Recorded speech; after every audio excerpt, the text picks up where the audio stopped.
Dice Génesis capítulo 14.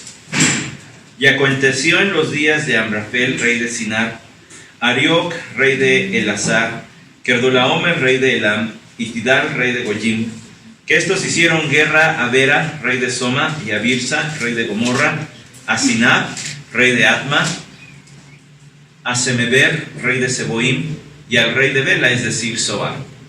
Todos estos se reunieron como aliados en el valle de Sidim, es decir, el mar salado. 12 años habían servido a Kedorlaomer, pero en el año 13 se rebelaron. Y en el año 14, Kedorlaomer y los reyes que estaban con él vinieron y derrotaron a los refaitas en Astarot, Carnaim, a los husitas en Am, a los semitas en Sabe Kiriatim, y a los orios en el monte de Seir, hasta el Parán, que está junto al desierto. Entonces volvieron a En-Mispat, es decir, Cades, y conquistaron todo el territorio de los amalecitas, y también a los amorreos que habitaban en Asesón Tamar. Y salió el rey de Sodoma con el rey de Gomorra, el rey de Adma, el rey de Seboim y el rey de Bela, es decir, Soar, y presentaron batalla contra ellos en el valle de Sidim. Esto es, contra Kedorlaomer, rey de Elam, Tidal, rey de Goyim, Amrafel, rey de Sinar, y Arioc, rey de Elasar, 4 reyes contra 5. Y el valle de Sidim estaba lleno de pozos de asfalto, y el rey de Sodoma y el de Gomorra huyeron y cayeron allí, y los demás huyeron a los montes. Entonces tomaron todos los bienes de Sodoma y Gomorra y todas sus provisiones, y se fueron. Y tomaron también a Lot, sobrino de Abraham, con todas sus posesiones, pues él habitaba en Sodoma, y partieron. Y uno de los que escaparon vino y se lo hizo saber a Abraham el hebreo, que habitaba en el encinar de Mamre el amorreo, hermano de Escol y hermano de Aner, y estos eran aliados de Abraham. Al oír Abraham que su pariente había sido llevado cautivo, movilizó a sus hombres adiestrados nacidos en su casa, 318, y salió en su persecución hasta Dan. Y por la noche él, con sus consiervos, organizó sus fuerzas contra ellos y los derrotó y los persiguió hasta Oba, que está al norte de Damasco. Y recobró todos sus bienes, también a su pariente Lot con sus posesiones, y también a las mujeres y a la gente. Y a su regreso, después de derrotar a Kedorlaomer y a los reyes que estaban con él, salió a su encuentro el rey de Sodoma en el valle de Sabe, es decir, el valle del rey. Entonces Melquisedec, rey de Salem, sacó pan y vino. Él era sacerdote del Dios Altísimo. Y lo bendijo diciendo: bendito sea Abraham del Dios Altísimo, creador del cielo y de la tierra. Y bendito sea el Dios Altísimo que entregó a tus enemigos en tu mano. Y le dio a Abraham el diezmo de todo.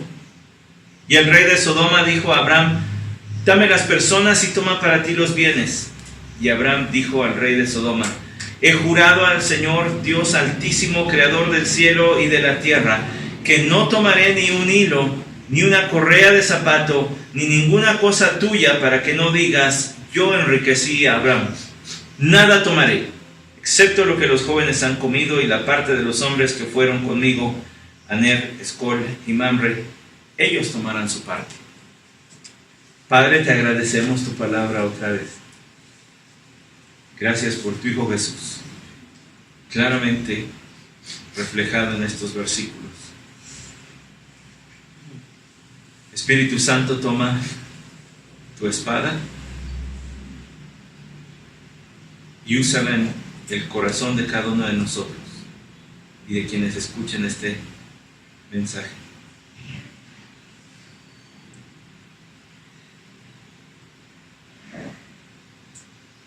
Consuela, corta, cambia, transforma en uso de tu escritura.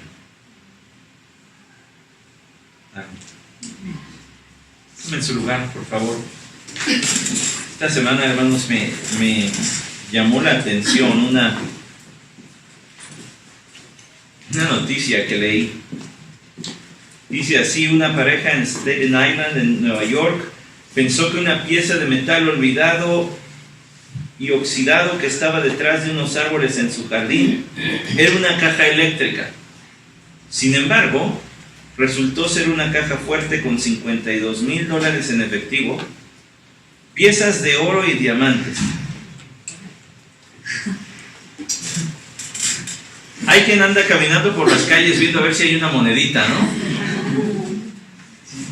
Pues ahí tenían olvidados en su jardín, en una caja, olvidados no por ellos, porque ellos pensaban que era una caja eléctrica, una caja fuerte con $52,000, piezas de oro y diamantes.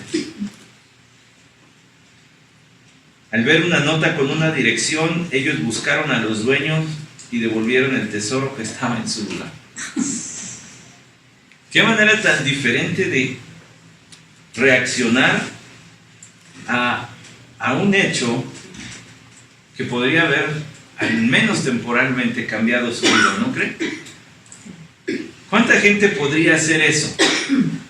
¿Cuántos delitos se cometen por dinero? Desde asaltos, robos, atentados, extorsiones y muchas otras cosas.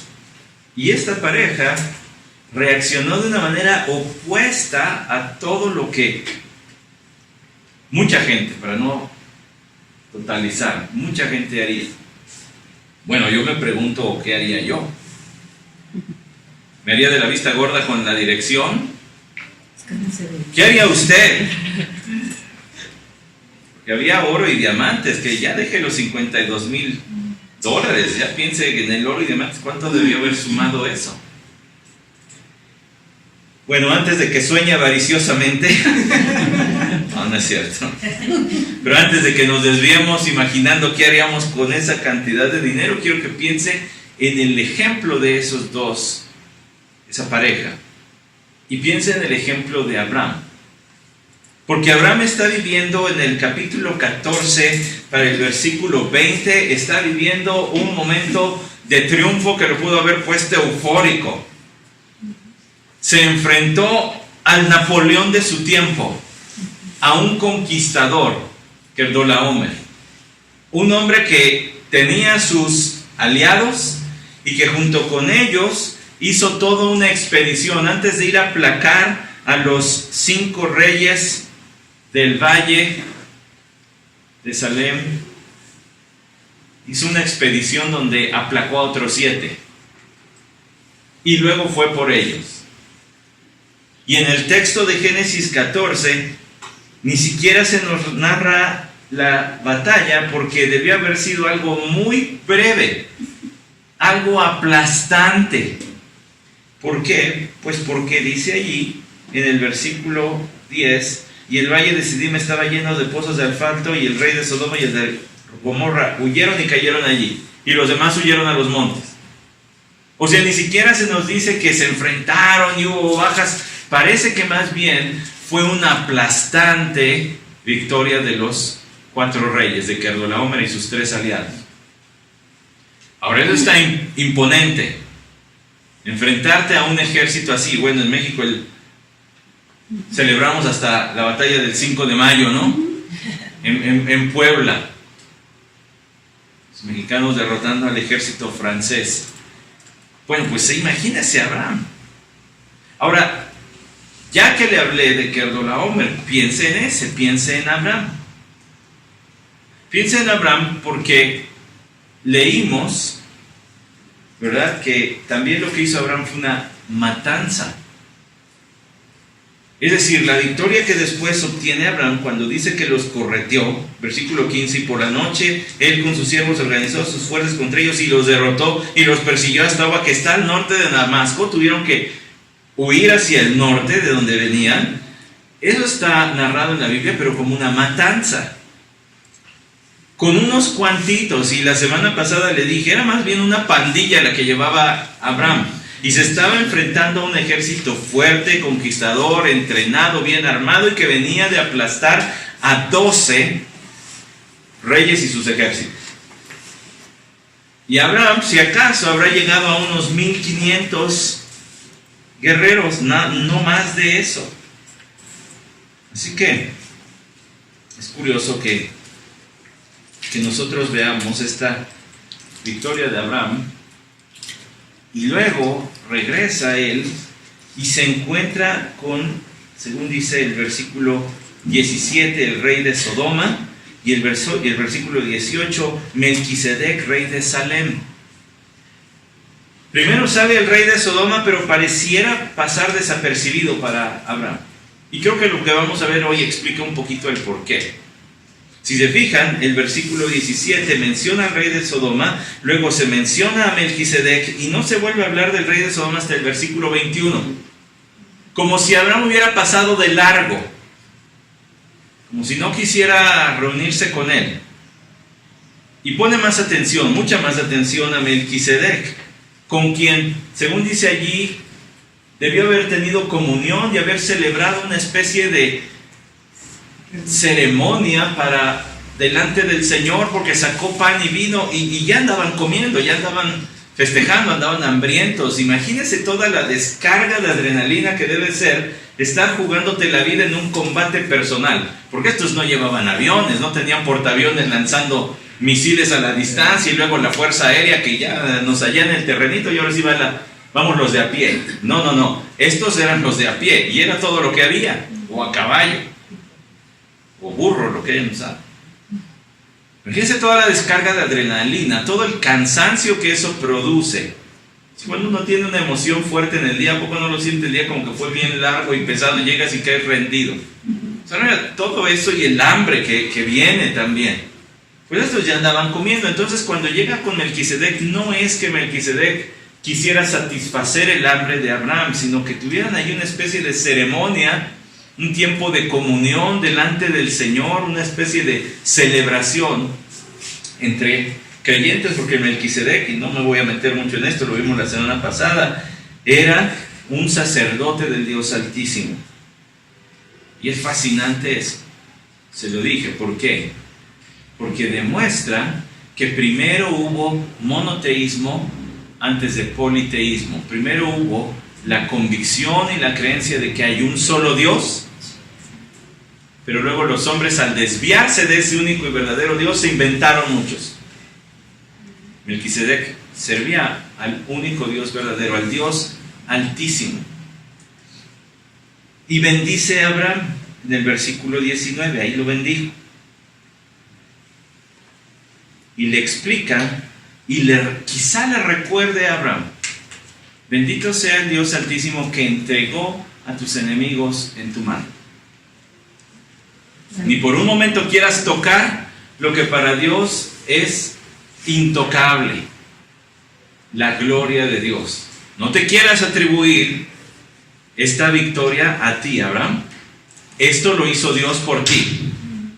Tú eres un ricachón que se hizo rico por su ganadería, por sus ovejas. Eres un pastor prosperado por Dios, pero no eres un guerrero. No eres un conquistador militar como sí lo es Kedorlaomer. Tú no. Te recuerda, Abraham, que Dios te entregó tus enemigos en tus manos. No se te olvide. Y la actitud de Abraham, hermanos, es de mucha humildad. De mucha humildad. La semana pasada yo les dije, titulé este sermón, hoy es la segunda parte, fidelidad correspondida. Dios fue fiel para con Abraham. ¿Por qué? Porque cuando Abraham en necedad pecó contra Dios, al irse a Egipto, puso en riesgo la descendencia que Dios le había prometido y que le daría de manera sobrenatural, puesto que su esposa era estéril. Y la llevó a Egipto. Dios fue fiel en proteger la promesa que le dijo de darle descendencia, de la unión de él y de su esposa y no por medio de otros. Ya va a ver lo que hace con Agar. Pero en ese momento de fragilidad, Abraham pecó contra Dios. Y luego encontramos a Abraham en el capítulo 13 diciendo: Lot, somos demasiado ricos, nos tenemos que separar.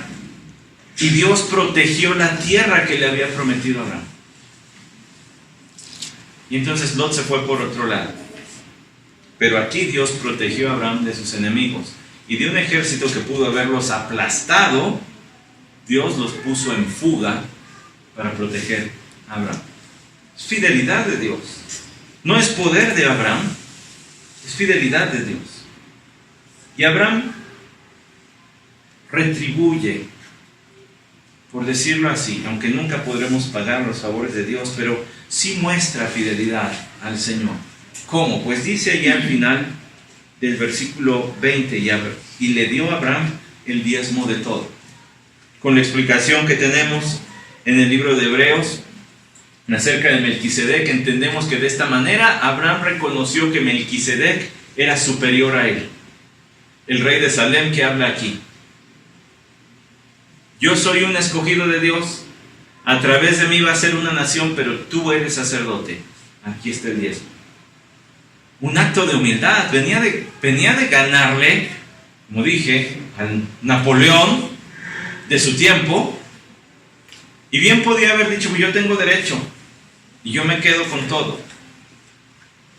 Pero en un acto de humildad reconoce y da a Melquisedec. Y ahora fíjese el siguiente acto de fidelidad de Abraham. Fíjese el siguiente acto de fidelidad de Abraham. Y el rey de Sodoma dijo a Abraham: dame las personas y toma para ti los bienes.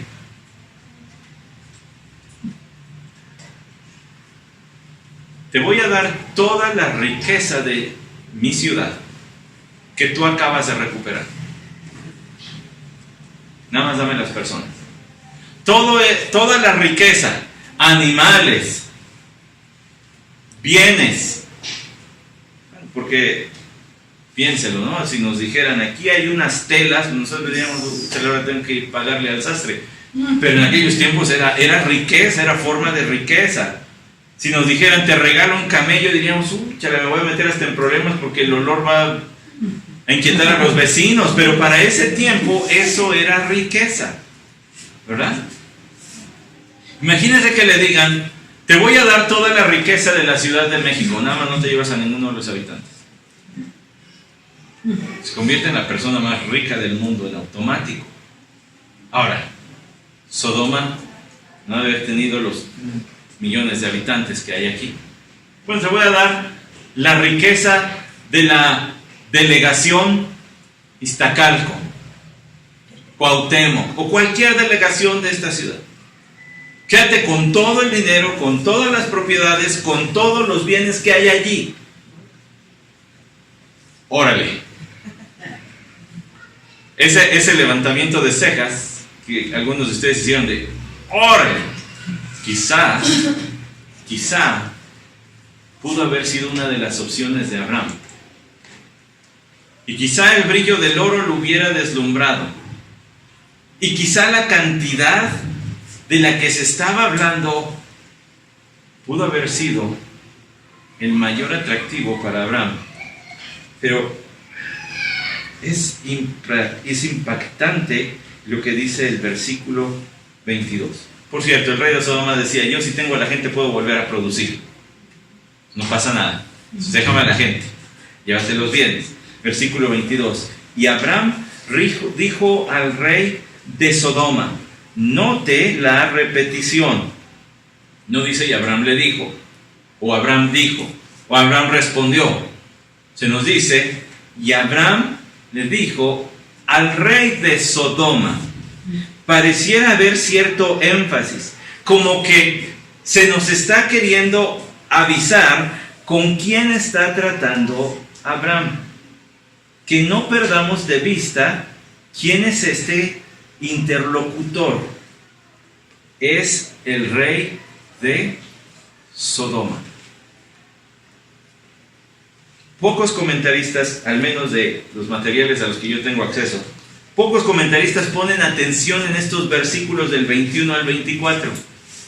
En la providencia del Señor, o en mi falta de eficacia para acabar esto la semana pasada, a nosotros nos quedó toda una hora para reflexionar en los versículos 21 al 24, pero muy poquitos encontré yo que hagan caso de esto. Es tan grande y tan importante la persona de Melquisedec que la mayoría se centran allí y hacen estudios fascinantes. Espero haber compartido al menos algo de toda la riqueza que hay en esta persona la semana pasada, pero dejan de lado a el rey de Sodoma. Y me parece que en su caso, el contraste con Melquisedec arroja luz sobre él. Melquisedec, una persona que decíamos desde la semana pasada, como explica el autor de Hebreos, como explica el salmista, es un tipo de Cristo. Muestra características de Cristo. Bueno, el rey de Sodoma muestra características de Satanás. Este es un rey impío y se nota porque en el capítulo 13, si usted regresa al versículo 13, ahora no, los creyentes no somos supersticiosos, eso de que decía el 13 del 13 no tiene nada que ver con lo que dice aquí, solamente es una manera fácil de grabarnos lo que dice, pero no somos supersticiosos. Dice: y los hombres de Sodoma eran malos y pecadores contra el Señor en gran manera. Eran malos unos contra los otros y eran pecadores contra Dios. No tenían temor de Dios y por tanto no tenían temor de hacer daño a sus semejantes. Y eso es obvio. Eso es obvio. Amarás al Señor tu Dios y a tu prójimo como a ti mismo. Pero si no amas al Señor tu Dios, ¿cómo puedes amar bien a tu prójimo? Tu amor por tu prójimo va a ser limitado, condicionado o interesado. Solamente mientras que puedo obtener algo de ti.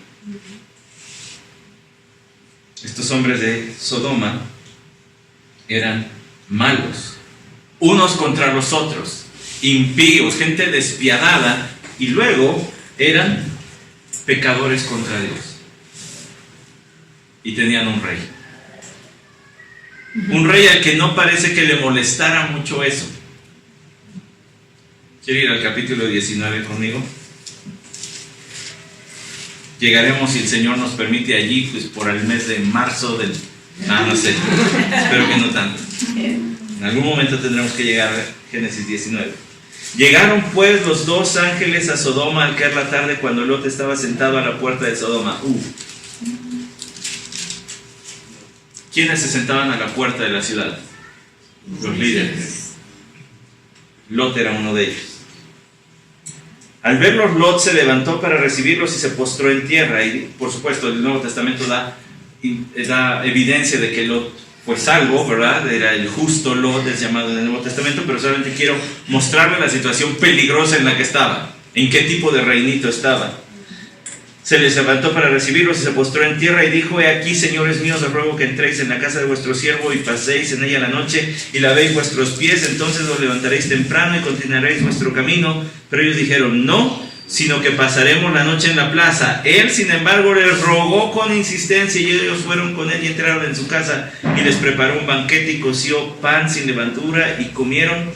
Aún no se habían acostado cuando los hombres de la ciudad, los hombres de Sodoma, rodearon la casa, tanto jóvenes como viejos, todo el pueblo sin excepción, y llamaron a Lot y dijeron: ¿dónde están los hombres que vinieron a ti esta noche? Sácalos para que los conozcamos. Conozcamos no es, queremos presentarnos ante ellos e intercambiar tarjetas de presentación. Conozcamos es, queremos tener relaciones sexuales con ellos. Le están diciendo a Lot: sácalos porque los vamos a violar. En una violación grupal. ¿Leyó? Los hombres de Sodoma. Homosexualidad. Perversión. Tanto jóvenes como viejos, todo el pueblo sin excepción. Antes de que se asuste mucho con Sodoma, Si usted lee las noticias, porque estas noticias no se dicen mucho en la televisión, si usted lee las noticias, se va a enterar de cuántos delitos sexuales están siendo perpetrados en nuestros días por adolescentes o preadolescentes. Niños de 11 años violando a sus hermanitas, sus primitas, sus vecinos. Niños festejando su salida de la primaria teniendo orgías. Usted va a decir, ¿y dónde lee esas cosas? Leo mucho en internet, noticias de muchos países, no solo de México. Usted se entera de las cosas y las atrocidades que están pasando. Y algunas de esas noticias no son de otros países, son de México. Sodoma. Hace años nos dijeron que si hablábamos abiertamente de sexo, los delitos sexuales se acabarían, porque se le quitaría el tabú. Y al hablar abiertamente de sexo, entonces se quitaría la curiosidad. ¿Por qué? Porque la gente lo hace por curiosidad. No es que sean malos, todo hombre es bueno. La Biblia dice que no, la Biblia dice que no hay uno bueno, sino solo Dios. Y el hablar abiertamente de sexo lo único que ha hecho es despertar el apetito cada vez más temprano. De modo que este tipo de atrocidades que leemos en Génesis 19 se cometen en nuestras sociedades. Ahora usted conoce, ¿verdad? Lot trata de interceder y ofrece a sus hijas y dicen no, queremos a los hombres, y entonces para rescatarlo, porque ya lo iban a agarrar los hombres, dice extendieron la mano, el versículo 10 metieron a Lot e hirieron, versículo 11, con ceguera desde el menor hasta el mayor, de manera que se cansaban tratando de hallar la entrada. Pierdes la vista, pero eso no apaga la pasión pecaminosa desbordada en esta multitud. Ya llegaremos a ese capítulo. Pero ellos tenían un rey. Ellos tenían uno que toleraba eso. Ellos tenían uno que no hacía justicia, ni ponía orden, ni mandaba a la policía, ejército, yo que sé que haya tenido para decir, ya veré, es hasta uno de los líderes de este pueblo. Déjenlo. Órale, a sus casas. Sino uno que toleraba todas esas cosas. Quizá Abraham conocía la fama de este hombre. Quizá Abraham sabía con quién estaba tratando. Y quizá, de camino de regreso, en uso de buen juicio, había tomado algunas decisiones. O tal vez, el encuentro con Melquisedec fue la fortaleza de Abraham. Escuche por qué. Versículo 22. Después de esta oferta, te doy toda la riqueza. Abraham dijo al rey de Sodoma, he jurado al Señor, Dios altísimo, creador del cielo y de la tierra, que no tomaré ni un hilo, ni una correa de zapato, ni ninguna cosa tuya, para que no digas yo enriquecí a Abraham. He alzado mi mano al Señor, por eso he jurado. He hecho un juramento solemne ante Dios. No voy a tocar ni un hilo. Espérate. Gracias, mano. Quiero agradecerte, ¿no? Estamos bien, estamos entre cuates. No estés a la defensiva, ya venciste allá, estamos entre... No. Es que yo no soy tu amigo. Es que yo no quiero tener nada que ver contigo. No voy a tocar ni un hilo, ni una agujeta. Bueno, es que tenían correas, ¿verdad? Las sandalias para amarrarse. Nosotros diríamos una agujeta de tus zapatos. No necesito ni agujetas para tus zapatos si vienen de ti. No quiero nada de ti. porque ya sé que después me lo vas a echar en cara. Vas a decir, yo lo enriquecí, lo que tiene lo tiene por mí. Fíjense qué diferente a Abraham. Este está tan confiado en Dios que se preparó para la tentación. He jurado. El tiempo del verbo jurar es un modo perfecto. Es decir, es un acto consumado que tiene repercusiones. Es como decir, me peiné esta mañana. La mayoría de ustedes puede decir eso. No es cierto, todos. Me peiné esta mañana. Lo hice en la mañana, pero la repercusión sigue. Abraham dice, yo juré. Yo ya tomé esta decisión. A mí no me sorprendes. No me vienes a tentar. No quiero nada de ti porque yo ya me había anticipado y no quiero nada de ti. He jurado. Y escuche la descripción. Al Señor. Este Señor es el Dios, su Dios de Abraham, el Dios altísimo, el que está por encima de todos. ¿Tú crees que necesito tus mugres? Tengo un Dios que está por encima de todos. Padre nuestro que estás en los cielos. Tiene la ternura de un padre, pero tiene la riqueza de ningún padre terrenal. Tiene la ternura del mejor padre, pero tiene los recursos que ningún padre terrenal. Tengo un Dios altísimo. ¿Tú crees que necesito algo de ti? Por favor.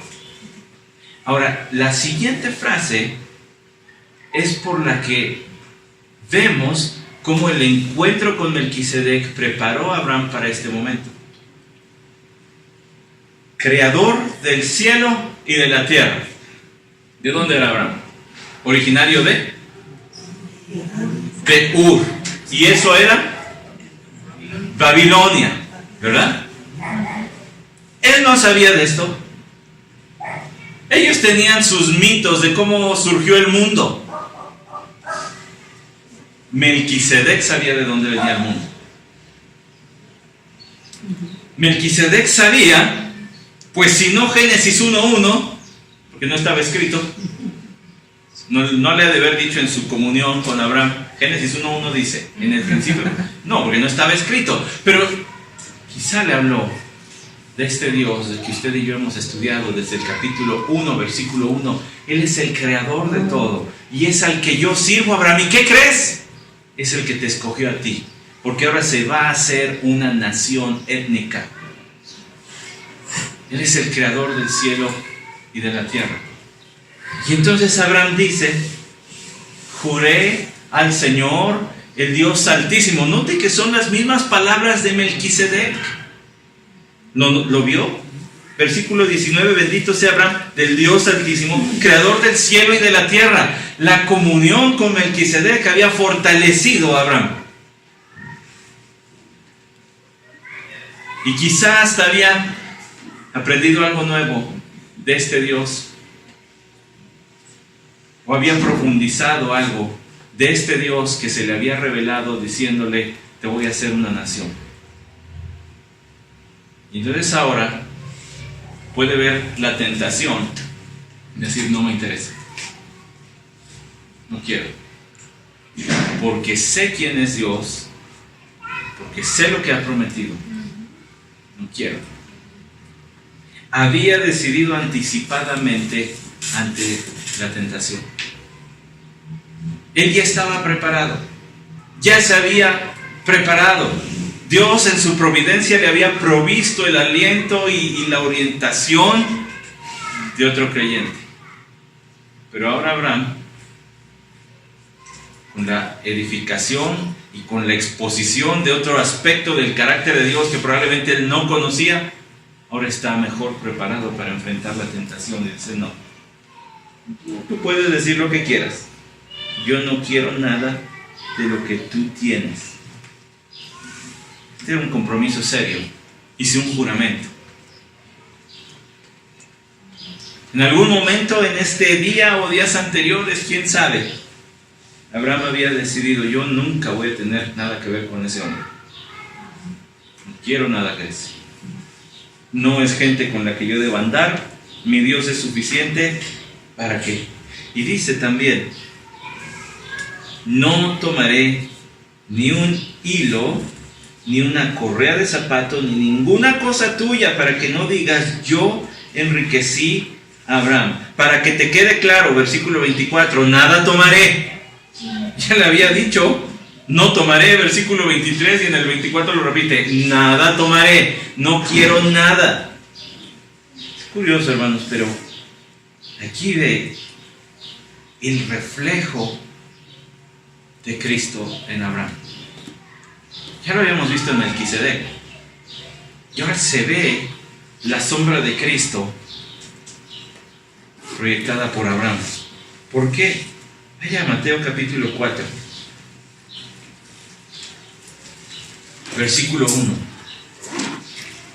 Entonces Jesús fue llevado por el Espíritu al desierto para ser tentado por el diablo, y después de haber ayunado 40 días y 40 noches, entonces tuvo hambre, y acercándose el tentador le dijo: si eres hijo de Dios, di que estas piedras se conviertan en pan. Mire, es importante que le diga que el contexto de estos versículos, el evangelista Mateo ha estado presentando a Jesús como rey desde el capítulo 1 y 2, su genealogía. Él tiene derecho a ser rey. Es más, vinieron sabios de otras naciones a decir: ¿dónde ha nacido? ¿Dónde está el rey de los judíos que ha nacido? Eso está en el capítulo 2. Y luego se presenta en el bautismo de Juan. Y en el capítulo 4, este rey, que además es el sacerdote que ha de entregar su vida, no va a entregar un sacrificio, sino su propia vida por los pecadores, y por eso se identifica con ellos en el bautismo. Este rey y sacerdote, como Melquisedec, es tentado en el capítulo 4. Y fíjese la manera tan ponzoñosa de hablar de Satanás: si eres hijo de Dios, poniendo en tela de juicio. ¿Eres hijo de Dios? No pareces. Pareces un hombre más. ¿Eres hijo de Dios? Di que estas piedras se conviertan en pan. No solo de pan vivirá el hombre, sino de toda palabra que sale de la boca de Dios. Versículo 6. Si eres hijo de Dios, lánzate abajo, pues escrito está: a sus ángeles te encomendará, y en las manos te llevarán, no sea que tu pie tropiece en piedra. Mal citando la palabra del Señor, Satanás lo llevó al pináculo del templo, que la Biblia MacArthur incluye una cita por ahí. Debieron haber sido 117 metros de altura. Échate, va a mandar ángeles. Jesús le dijo también: escrito está: no tentarás al Señor tu Dios. Otra vez Satanás en el versículo 9: todo esto te daré si postrado me adoras. El usurpador, el príncipe de este mundo, que ha sembrado su sistema de pensamiento en este mundo, le dice: adórame y te dejo controlar. Aunque Dios gobierna y controla todo para sus propósitos, ha permitido que Satanás siembre su sistema de valores en el mundo para que la gente haga su voluntad y no la de Dios, aunque cada quien es responsable de su pecado. Y el Señor le responde: vete, Satanás, porque escrito está: al Señor tu Dios adorarás y solo a Él servirás. Satanás estaba tentando en todo aspecto, y así fue durante toda su vida a nuestro Señor Jesucristo. ¿Por qué? Porque Él sabe, y allí están tres tentaciones de toda su vida que representan estos tres aspectos que el evangelista Juan escribió, pero en su primer carta, capítulo 2, ahora vaya para allá, 1 de Juan capítulo 2, versículo 15: no améis al mundo ni las cosas que están en el mundo. Si alguno ama al mundo, el amor del Padre no está en él. Porque todo lo que hay en el mundo, la pasión de la carne, la pasión de los ojos y la arrogancia de la vida, no proviene del Padre, sino del mundo. La pasión de la carne: dile a estas piedras que se conviertan en pan. Ahora, no es que comer sea pecado, pero esta no era sino, aunque el Señor tenía hambre, dice allí Mateo, esto venía de parte de Satanás, iba a ser un acto de obediencia a Satanás. Entonces no es malo satisfacer tus apetitos naturales, pero es malo cuando es un acto de pecado. Es mala la relación íntima, pero sí cuando es realizada entre dos personas del mismo sexo, porque ese no es el plan de Dios. Sí cuando es fuera del matrimonio, y no puede haber matrimonio entre dos personas del mismo sexo de acuerdo a la Biblia, aunque la autoridad lo permita. Ni en el adulterio, ni en la fornicación. No es malo satisfacer ese deseo natural que Dios ha puesto, siempre y cuando se ciña a los términos en que Dios dijo que debía ser satisfecho. Tampoco es mala el hambre. Sí es malo, es comer de más para que los demás no coman. Eso es comer por envidia, etcétera. Podríamos seguir. Allí está entonces, ¿qué? La pasión de la carne. Luego, la pasión de los ojos. Entonces la otra tentación que se nos narra es, lo llevó al pináculo del templo y le mostró todo el mundo y le dijo, todo esto va a ser tuyo. ¿Cómo atrae y apela a tus deseos personales pecaminosos? Y la arrogancia de la vida no proviene del Padre. ¿Cuál fue la tercera tentación? Póstrate, adórame. En lo mismo fue tentada Eva. ¿Recuerda? Pasión de la carne, un deseo natural, pero que iba a ser satisfecho a la forma de Satanás. Los ojos vio que era fruto agradable para comer y que era bueno para llegar a ser como Dios, la arrogancia de la vida. Abraham está frente a una tentación similar. ¿De cuánto me voy a hacer aquí? Entre más dinero, más poder tengo. Mejor nombre me voy a hacer. Pero Abraham dice, ni un hilo. O sea, ni para remendar la túnica que se me desgastó ahorita, ni quiero tu hilo para remendar mi túnica. Quiero nada de ti. Pero ojo, él estaba preparado desde antes y fue fortalecido por la comunión con otro creyente. Y respondió en el momento de la tentación como siglos después respondió su Señor y nuestro Señor Jesucristo, y como no respondió siglos antes Eva.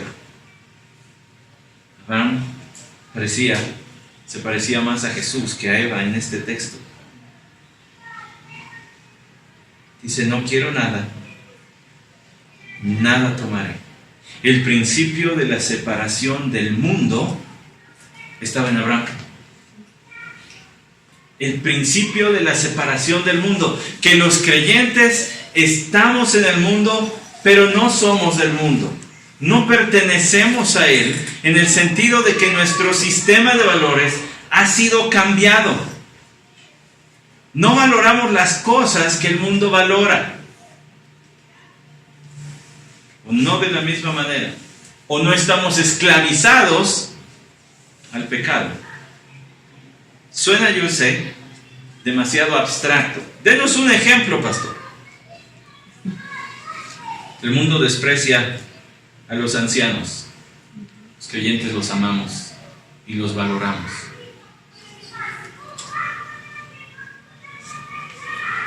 El mundo desprecia a los niños y a los infantes y los asesina desde el vientre. Nosotros les hablamos desde que están en el vientre. Los reconocemos su presencia. Aquí ya no estamos 2, estamos 3.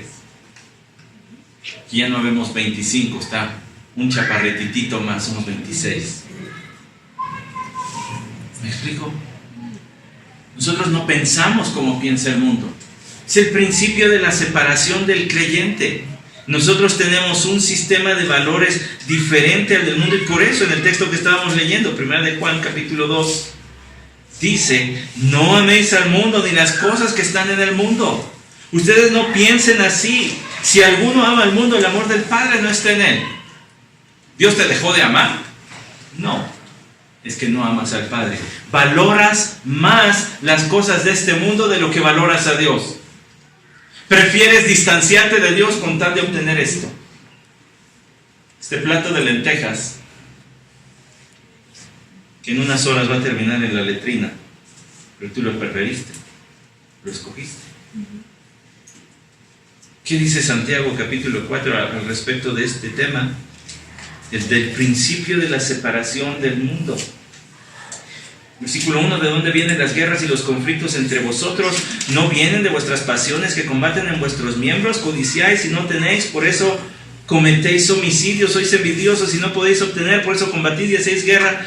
No tenéis porque no pedís, pedís y no recibís porque pedís con malos propósitos para gastarlo en vuestros placeres. Puedes llegar a envidiar tanto lo que otro tiene, no solamente lo que tiene material, sino lo que es, que hasta llegues a asesinarlo. Y eso no te va a satisfacer, porque el problema no estaba en lo que él tenía, sino en que tú no estás satisfecho con lo que tienes. Y luego le pides a Dios y Él no te da, porque es como darle un cuchillo a un niño. ¿Qué te lo das si te vas a hacer daño con él? Te va a perder, o más bien te vas a perder en el proceso. O almas adúlteras, estás engañando a Dios, siéndole infiel a Dios. ¿No sabéis que la amistad del mundo es enemistad hacia Dios? Por tanto, el que quiere ser amigo del mundo se constituye enemigo de Dios. ¿O pensáis que la Escritura dice en vano, Él celosamente anhela el Espíritu que ha hecho morar en nosotros? Pero Él da mayor gracia. Por eso Dios, dice Dios, resiste a los soberbios, pero da gracia a los humildes. Por tanto, someteos a Dios, resistid pues al diablo y huirá de vosotros. Acercaos a Dios y Él se acercará a vosotros. Limpiad vuestras manos, pecadores, y vosotros de doble ánimo, purificad vuestros corazones, afligíos, lamentad y llorad, que vuestra risa se convierta en llanto y vuestro gozo en tristeza. Un cambio diametral. Si el pecado te estaba haciendo llorar, si la amistad con el mundo te estaba haciendo llorar, entonces cambia diametralmente y ríe. Y si te estaba haciendo reír, lamenta que te has hecho amigo del mundo. Entonces, pastor, ¿eso quiere decir que es malo todo tipo de ambición? ¿No hay un anhelo sano por progresar y dejar un mejor patrimonio a mis hijos? No, sí lo hay. Pero no es el que viene a costa de tu relación con Dios. No es el que viene a costa de tu relación con tus semejantes y siendo indiferente a sus necesidades y a sus problemas. Ese es pecaminoso. Eso ya es amistad con el mundo. Te estás comportando con el mundo. Por eso el ejemplo que les di al inicio es tan raro. Hasta salen las noticias. Si todos en el mundo regresáramos lo que nos encontramos, pues ni sería noticia, ¿no? Pero es noticia porque es diferente al mundo. Esto que hizo Abraham es diferente al mundo. No se parece a Eva, se parece a Cristo. Y no es eso lo que siempre Dios ha esperado de nosotros. ¿Qué dice el Salmo 1? El principio de la separación del mundo.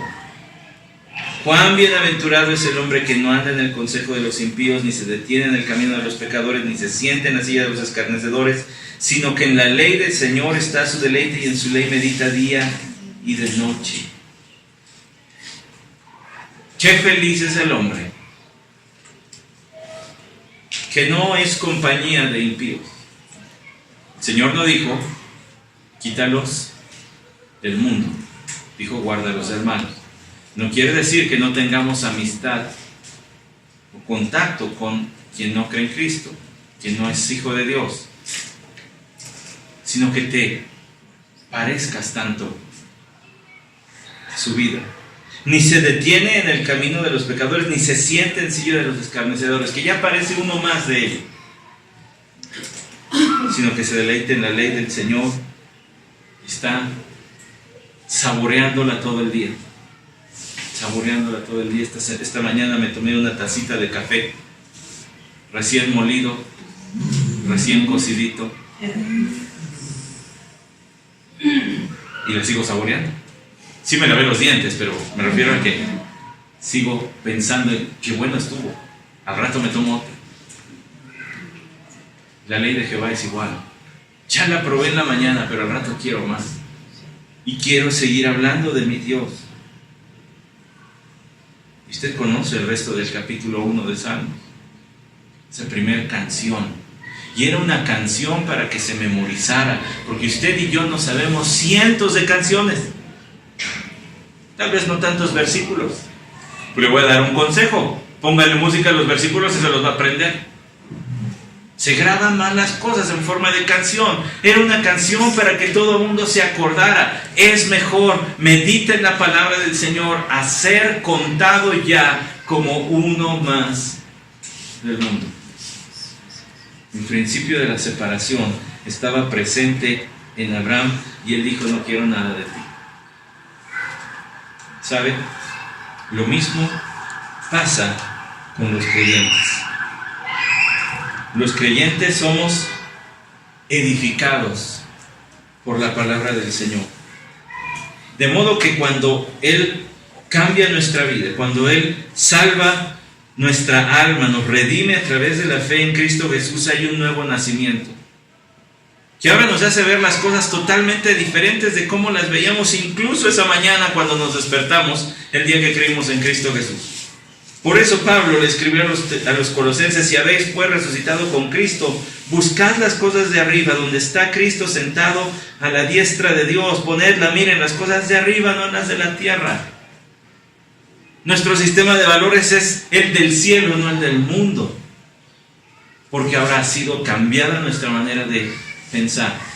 Ahora, hay un progreso en esa transformación. Por eso es que Pablo, y hace rato leíamos Romanos capítulo 12, dice: transformaos por medio de la renovación de vuestra mente, en Romanos 12:2. El otro era Colosenses 3:1 y 2. Entonces, a medida que conocemos a Dios, nuestro modo de pensar va siendo transformado. Por eso estamos hoy aquí.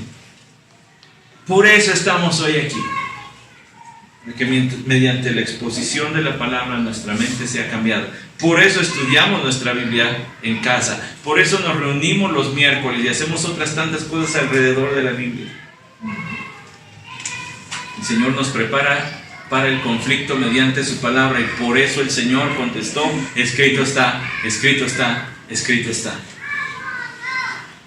Abraham fue preparado mediante el conocimiento de Dios.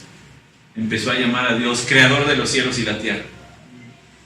Usted y yo somos preparados para el conflicto de la tentación por medio de la palabra de Dios, pero también por medio de la comunión entre los creyentes. Abraham recibió la fortaleza a través de Melquisedec. Usted y yo recibimos fortaleza por medio de los creyentes, una y otra vez. Por eso es que hay tantos mandatos que dicen unos a los otros, unos a los otros, unos a los otros. Y ya que estamos allí en Romanos 12, dice, versículo 4: pues así como en un cuerpo tenemos muchos miembros, pero no todos los miembros tienen la misma función, así nosotros, que somos muchos, somos un cuerpo en Cristo e individualmente miembros los unos de los otros.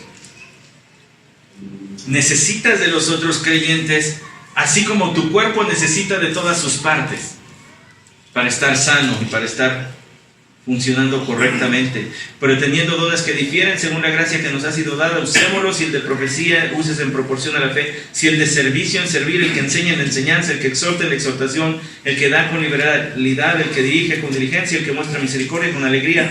El amor sea sin hipocresía, aborreciendo lo malo, aplicándose a lo bueno. Sed afectuosos unos con otros con amor fraternal. Con honra daos preferencia unos a otros.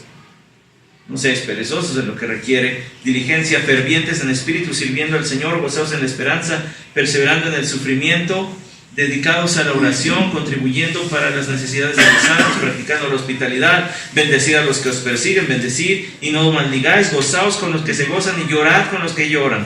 Tened el mismo sentir unos con otros, no seáis altivos en vuestro pensar, sino condescendiendo con los humildes, no seáis sabios en vuestra propia opinión.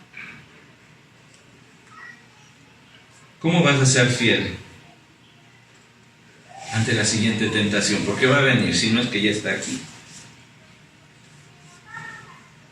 La siguiente tentación podría ser: ya estoy preparado para la siguiente tentación. Y confiarte y no poner atención en la palabra del Señor. Primero conociendo la Escritura, teniendo comunión con los creyentes, y luego en oración. ¿Recuerda las palabras del Señor la noche en que fue entregado a sus apóstoles?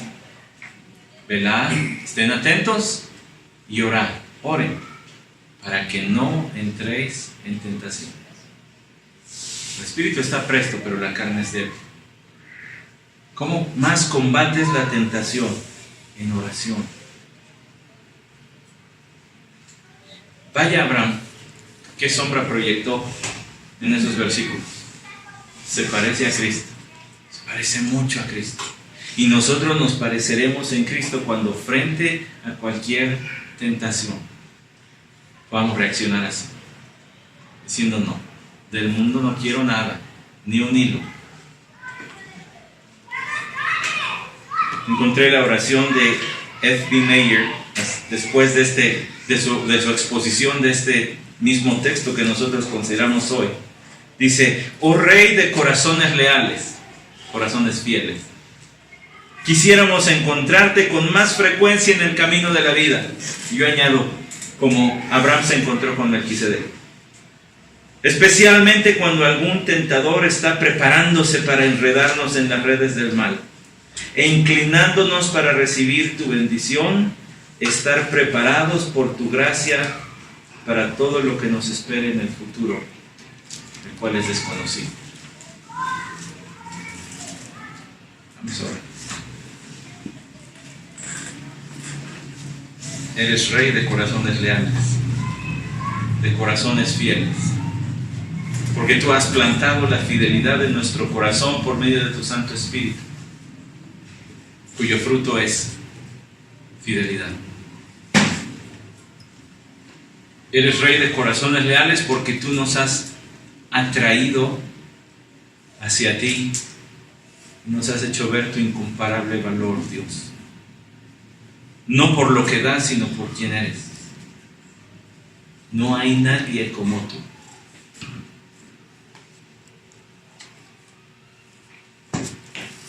Tú has prometido que no pasaremos por prueba o tentación más grande de lo que podamos soportar.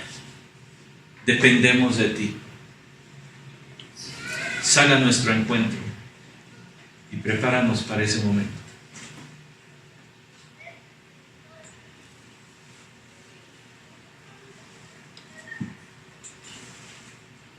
Fortalécenos como una familia de amor.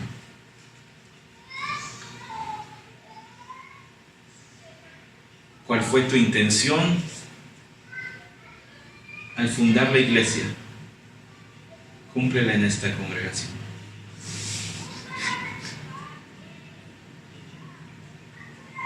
Y que perseveremos en la oración.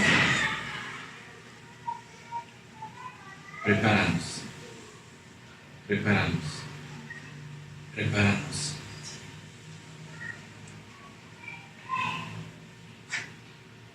Gracias por tu Hijo Jesucristo, quien opaca a todos los que están en el texto que vimos hoy.